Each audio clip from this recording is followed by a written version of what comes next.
Hayawezekani mambo ya ovyo yanafanywa na we mkuu wa mkoa huko hapa.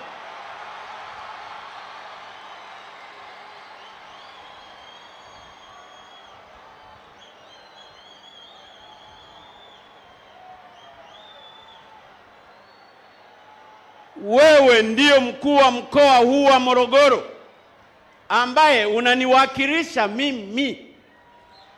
Lakini haya mambo hayawezi yakafanywa wakati wewe mkuu wa wilaya uko hapa. Wakati mkuu wa wilaya unaniwakilisha hapa.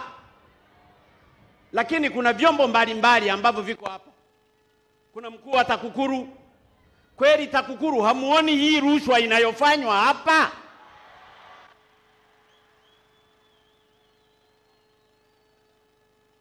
Kama mfanyakazi wa manispaa anaweza akala commission ya 30,000 kila mwezi kwa kutumia jengo la serikali ambalo hajawekeza hapo, hiyo sio rushwa?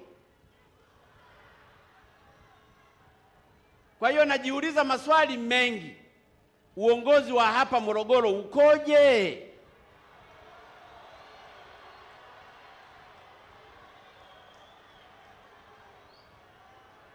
Ninasikia mkuu wa wilaya hata anaunda tume. Tume ya nini? Ukahangaike kuunda tume ya kuchunguza hili? Siingia hapo ndani, hata uchukue kibanda ukae uangalie kwa masaa 5 utaona tu. Paka tume hiyo nayo ukailipe hela na posho. Nataka uozo uliomo humu kwenye soko kuanzia leo ukome.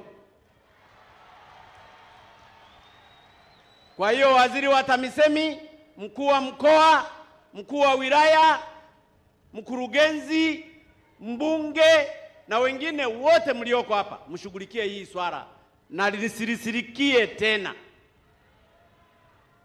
Kama ni kulipa 20,000 ni hiyo full stop.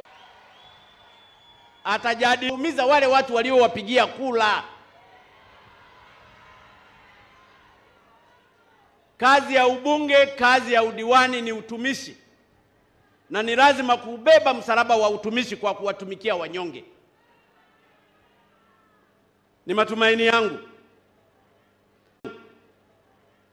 baada ya wiki moja hizi kero sitazisikia tena, kwa sababu nimefurahi soko ni zuri, linapendeza, na wananchi wanaofanya humu wana moyo wa kufanya kazi. Bai nini? Fata sheria. Hakuna kuwatoza tena. Hawa watoza ushuru wako wanaokaa hapa wafukuze, kawape kazi nyingine wakatoze ushuru kwenye vyoo kule mjini.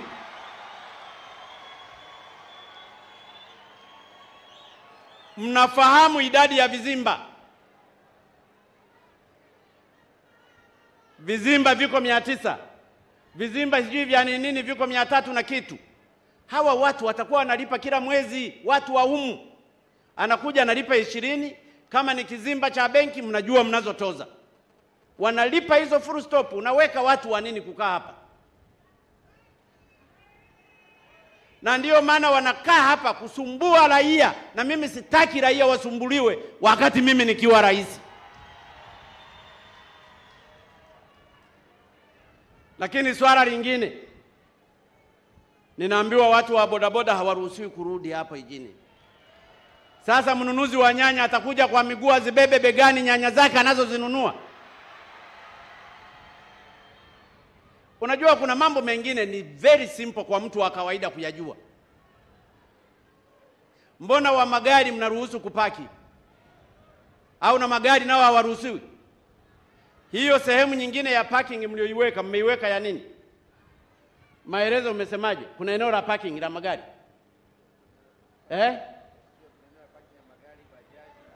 Kuna eneo la parking ya magari, bajaji na pikipiki. Sasa mbona hamziruhusu kupaki?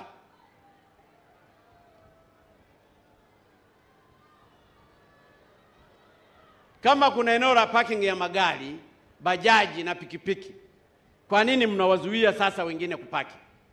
Kwa hiyo nina uhakika haya yote yanaweza yakajadiliwa hapa yakamalizwa. Mimi sijasema pikipiki zipande mpaka juu mpaka wakero kwa wananchi. Soko la zamani limejengwa mwaka 53. Mimi nilikuwa sijazaliwa.